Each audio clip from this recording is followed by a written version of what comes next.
Welcome back. We continue to bring you all sorts of reactions on the budget this year. It's a budget which has broadly been seen to be positive, certainly in the markets. Lots of reactions coming in on what many people say is a positive budget in terms of the amount of spending which has actually been encouraged over there. The fiscal deficit at 9.5% of GDP. Many others would suggest that a lot more needed to have been done.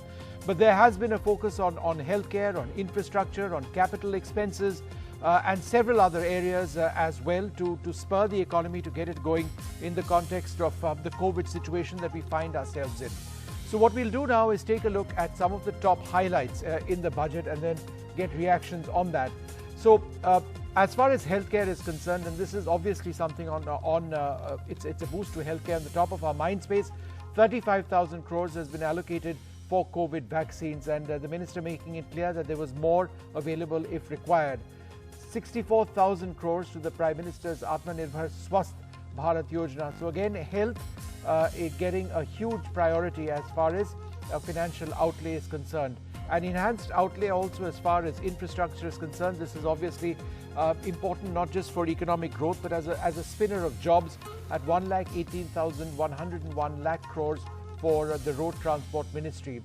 3,500 kilometers of national highway will be built in Tamil Nadu at an expense of 1.03 lakh crores, 65,000 crores in Kerala, and in West Bengal as well. Road works for 25,000 crores.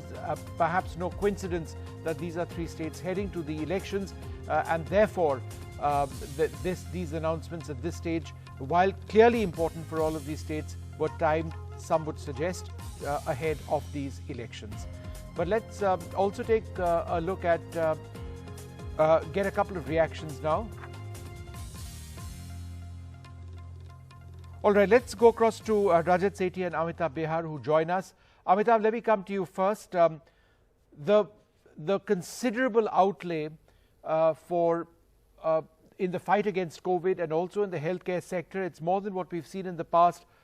Is that a very positive spend that you see this time around? So thank you. I would say it's welcome in terms of the intent, but it's extremely inadequate even now. Let me just talk of the health, because $30.6 billion. That's what the number is. Go ahead. Sure, yeah. but if you just break it down, we are looking at 35,000 crores for the vaccine. Our studies tell us that it's going to be 52,000 crores if you're looking at a free vaccine for all. Then we're talking of the Atmanirbhar Swasth Yojana, and the allocation is, just to remind us, over the next 5 years, which is of 64,000 crores. And if you just look at, say, the National Health Mission Scheme, there's no clear increase. Last year it was 35,500 crores. It's now 37,100 crores. So in this unprecedented year, where we've seen such massive tragedy, particularly because of the virus, I think the increase is inadequate. And with what we need to also factor in, that we were hovering around 1.3 to 1.5% of the GDP in terms of investments in health, which is fourth from the bottom in the global list in terms of our health expenditure. So this is, I would say, fairly inadequate in terms of health. But let me also say that the budget, I would say that it's a huge missed opportunity. This year, at least, we should have looked at some redistributive measures. As in, what we are looking at, not a V-shaped recovery, we've been looking at a K-shaped recovery. So the rich, as the Oxfam report has already said, the billionaires have become richer, whereas the poor have been suffering. And you're not looking at anything to actually change that. Just one more example. That more needed to have gone in as far as health is concerned. We'll come back to you in just a moment from now. We're joined by Uday Shankar, President of FICCI at this stage. Thanks, Mr. Shankar, very much for being with us. In your mind, what would you say was perhaps the biggest highlight as far as this budget is concerned? Would you say that it's the massive allocation in infra to try and revive the economy, or the significant allocation in, for example, health, given the reality we face at this stage? I think 2 or 3 very, very clear and bold messages in the budget. One, the commitment from the government to revive the growth trajectory of the economy is very obvious from massive increase in capital expenditure, investment in infra. And on the other hand, I think rarely have the social sectors like healthcare got the kind of attention that this budget has given them. Massive increase in allocation. There are two or three other things, So for instance, there is a very unequivocal message towards privatization. You would have noticed that this was very clearly called out, and the finance minister has also articulated a framework within which she expects this privatization to be completed in time, including two public sector banks and one insurance agency. And that's a big one. I think the other thing that I like about this budget is the way the government has made it very clear that dormant land assets, etc., sitting with public sector undertakings would be monetized. I think this couldn't have come a day too soon. Right. Those assets are doing nothing for the country. They are doing nothing for the government. They're just sitting lying idle. And finally, I think there has been a very clear recognition of the fact that the economy, entrepreneurs, corporates, and private citizens, they have all gone through an unbearable pain. And as a result of that, there's been no tweaking or tinkering of the taxation. All right. It's been left untouched. But let me ask you this. The fiscal deficit has been pegged at 9.5% of GDP. It's considerably more. It's along the lines of what a lot of people would have expected in terms of a sign of how much the government wants to actually spend to keep the economy going. Would you have been happier with a higher fiscal deficit? World over, economists and others are saying to get economies going, you need to avoid thinking about fiscal deficit from the immediate standpoint. If you agree with that logic, is 9.5% enough? I think 9.5% is the fiscal deficit for this year, and you could say that there is a school of thought that says that government should not have looked at deficit at all. I'm not sure that was an option, because 9.5% is a steep increase given where we were in terms of our targets. Government has done everything that it could do. Ratcheting up the fiscal deficit is easy, but climbing down is really not easy and creates its own set of challenges. So I think this was the decision that the government had to take, and I think it's the right decision. The important thing is that government has not decided to do a radical climb down from 9.5% to something like 4% or so very quickly. The finance minister has said that over 5 years, she expects it to go below 5%, and next year it will still be 6.8%. So there is in terms of in her desire to rein in the fiscal deficit, she hasn't decided to reduce the supply to the takeoff of the economy. Okay. The other interesting thing was capital expenditure would be increased to 5.54 lakh crores. That's 34% higher than last year. Again, how important do you believe is this to try and regain the pace which we need? I think it's absolutely fundamental to regaining the pace of revival, because it does two things. One, the capital expenditure is going to is going to drive the downstream revival of the economy, creation of jobs, employments, etc. So that's very important. And secondly, when government is spending on capital expenditure in such a focused and sort of accelerated way, it also sends out the right signal to the rest of the economy and all the other investors. So I think it also has a very positive effect on private investment. All right, just one more quick reaction from you, Mr. Shankar. The National Infrastructure Pipeline, that involves creating institutional structures, monetizing assets, enhancing a share of capex in the state and central budgets as well. She's also announced a 20,000 crore amount for a development and financial institution, which aims for a portfolio of 5 lakh crores in 3 years. So if we look at the National Infrastructure Pipeline, the National Infrastructure Mission, what are some of your thoughts here? No, so I think, again, this was very, very desperately needed. We've been talking about it. FICCI has made multiple submissions to the government and to the finance minister that there's need for a development finance institution, and I think it's just the right thing to have done. And the good news is that she has set the right ambition for it. It'll be capitalized to the tune of 20,000 crores, and she had said clearly that she expects that in the next 3 to 4 years, it will have a book of at least 5 lakh crores, and that's just the right place to be. I think I heard the finance minister say after the budget somewhere that she also thinks that multiple development finance institutions will be required, and she expects even private sector to step into that zone, because the development financing needs of this country are not going to be met by one agency, no matter how big and ambitious that might be. And the direction of that and the beginning of that both are really welcome. All right. Thanks very much for being with us, Mr. Shankar. We're also joined by Professor Apurva Javadekar, Assistant Professor of Finance at the Indian School of Business. Rohan Gupta of the Congress joins us. Rajat Sethi joins us as well. Our other panelists also with us. Professor Javadekar, let me come to you.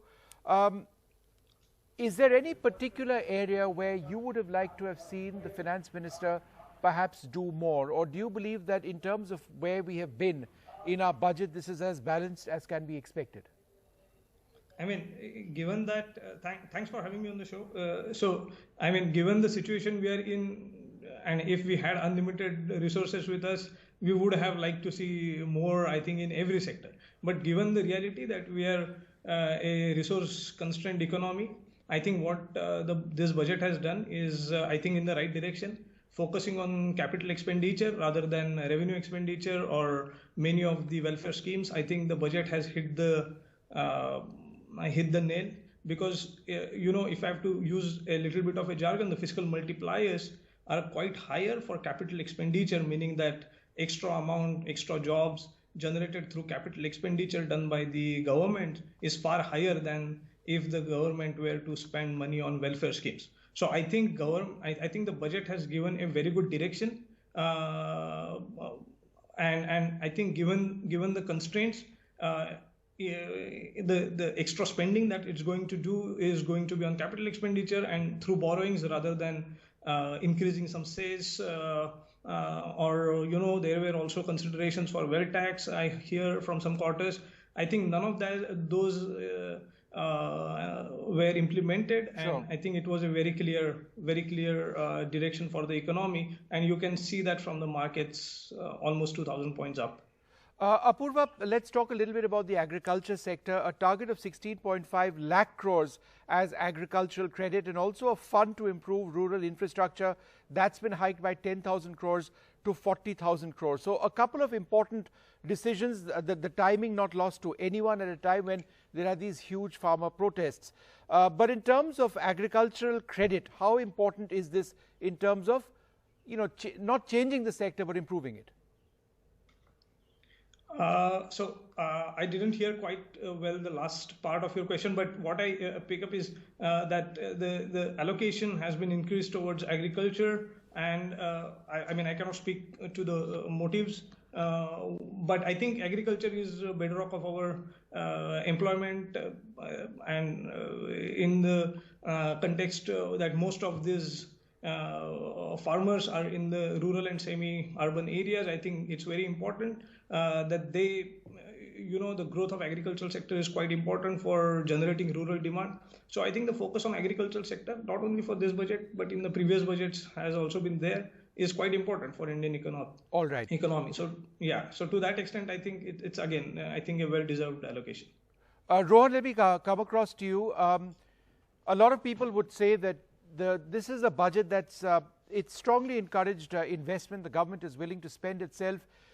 There have been promises which have made towards realizing disinvestment goals. The word privatization, in fact, has been used as opposed to disinvestment. Yes, it's not been achieved so far, but there is an indicator that the government wants to spend more, to go well beyond the fiscal deficit we've seen in the past, to push along the disinvestment process as well, to put in money into infrastructure, to put in money into healthcare.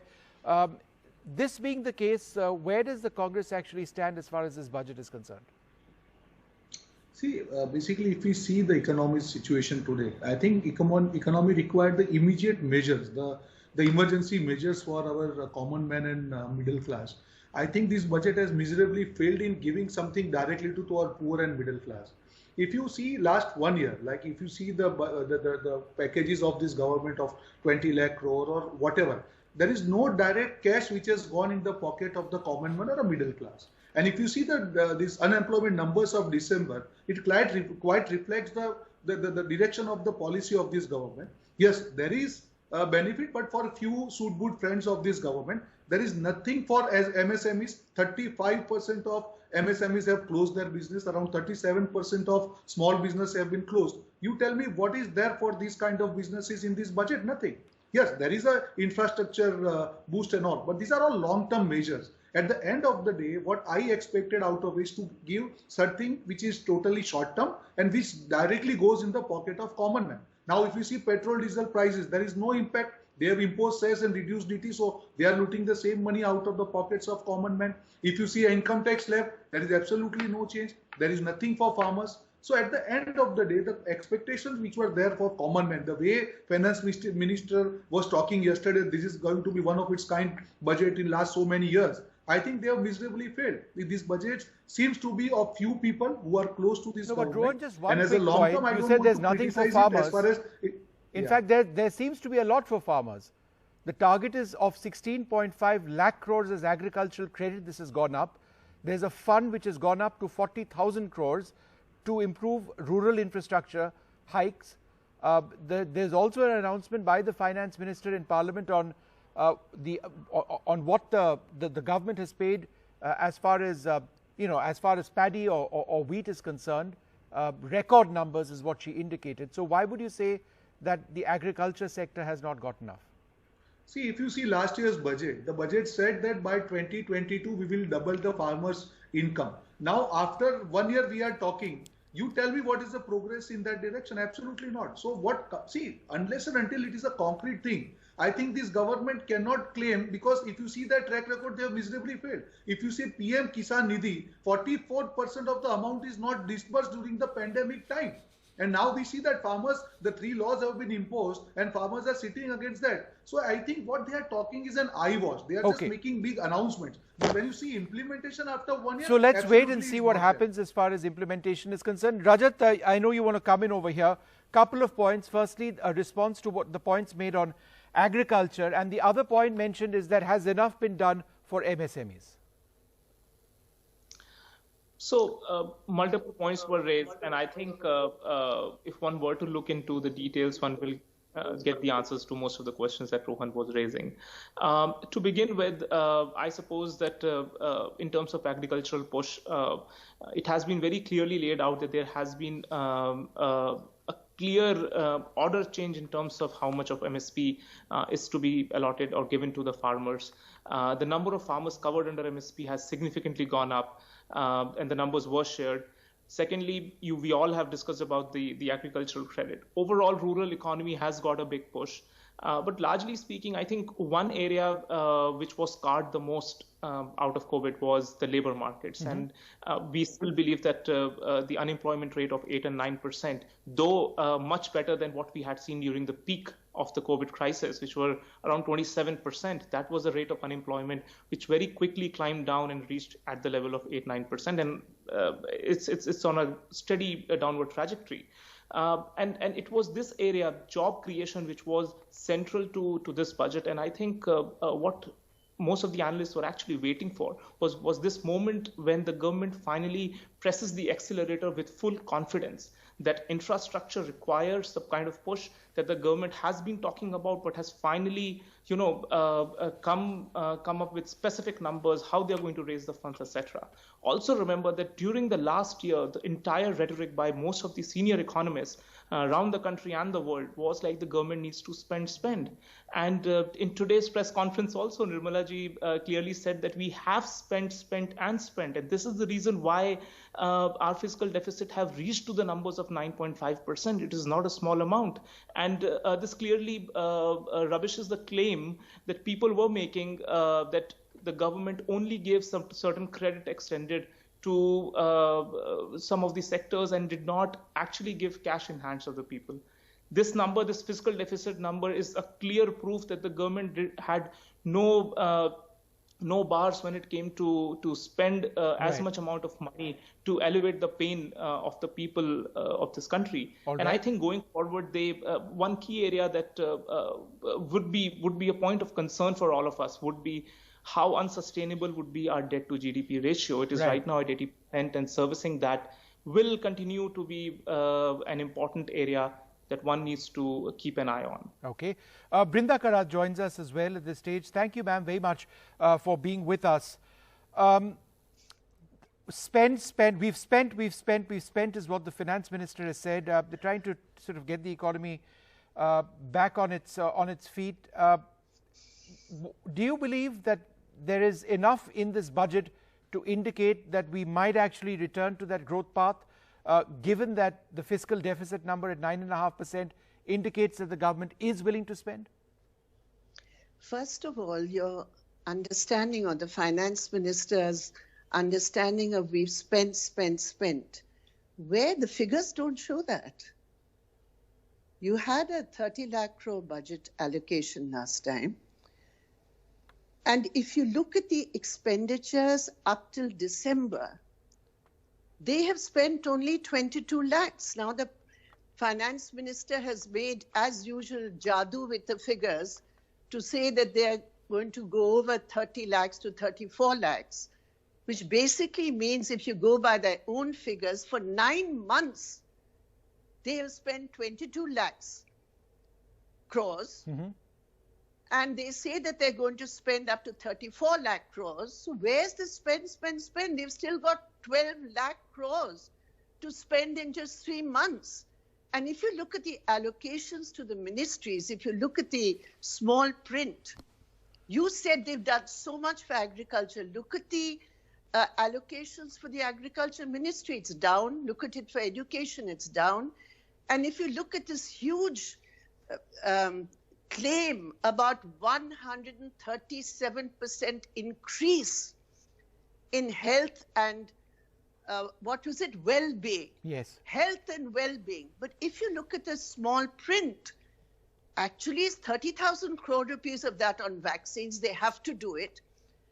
And another similar amount of around 50 or 55,000 crore rupees on what the Finance Commission has mandated they have to give as grants to the states.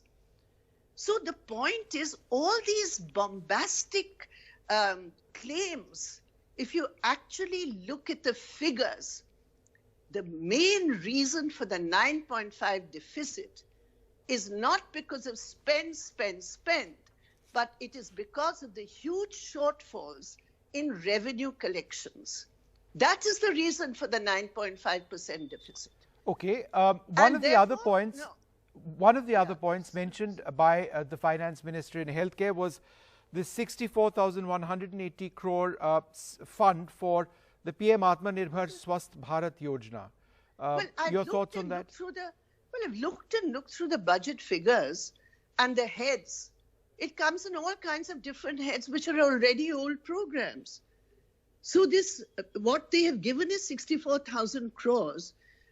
I don't know where the heading is in the budget papers. I mean, because anyway, it's all online, but I looked for it. Where is the special head of Atma Pradhan Mantri? Pradhan Mantri is everywhere through all the schemes. But where's this head? I don't know. I couldn't find it. So my point is, Vishnu, that first of all, the budget should have actually ensured, even the economic survey said, that don't worry about your deficits. Spend now. Where is the stimulus in this budget? It's zero. All right. Where is the stimulus? And if you look at what is required today, look at Manrega. Yes, during a certain period of time, there was an increase in Manrega. Is the government saying now that there's no more need to expand Manrega? Have all the migrant workers come back and I haven't gotten around to looking at Manrega, but isn't the allocation the same? Isn't the is the allocation gone down? The allocation last time, it was increased in the revised estimates because, as we all know, there was a need for that increase. But that increase in Manrega during this 1 year period in the revised estimates has been brought down. Now, is it the government's case that you don't need that extra expenditure anymore in Manrega? And now look at the food subsidy. As we all know, the government's desperation is to cut down the food subsidy. And I'm telling you, what have they done? Just look at the slate of hand. They owe the FCI something like 3 lakh crore rupees because they've been forcing the FCI to take loans from the small savings fund. Right. So what they have done is saying that, okay, we've increased our food subsidies, what they want to show. Actually, what is it? It's an accounting thing. And they're saying we're going to give the 3 lakh crore rupees back to the FCI. But that's not expenditure for the people. And whether it is food, whether it is Manrega, whether it is ICDS, now we know the Anganwadis are playing a very critical role. They have an umbrella ICDS scheme. Isn't it shocking that they did not spend 8,000 crores of that allocation in this whole period? Right. No, I take your point about, funds having been allocated but not having been used. And therefore, when you look at the numbers right now, then you need to be asking whether this fiscal deficit figure actually reflects spend or anything else. Vishnu, what I'm saying is what the economy required today, the government has totally abdicated from its responsibility. And what it has done, I mean, I would say it's a sell India budget, frankly. I know many of our co-panelists and perhaps some anchors also are very much for the so-called reform process. But I ask you, is this Atmanirbhar? All right. You're opening up insurance to 75% FDI. Is this Atmanirbhar?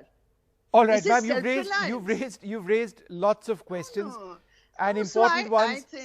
I think this is...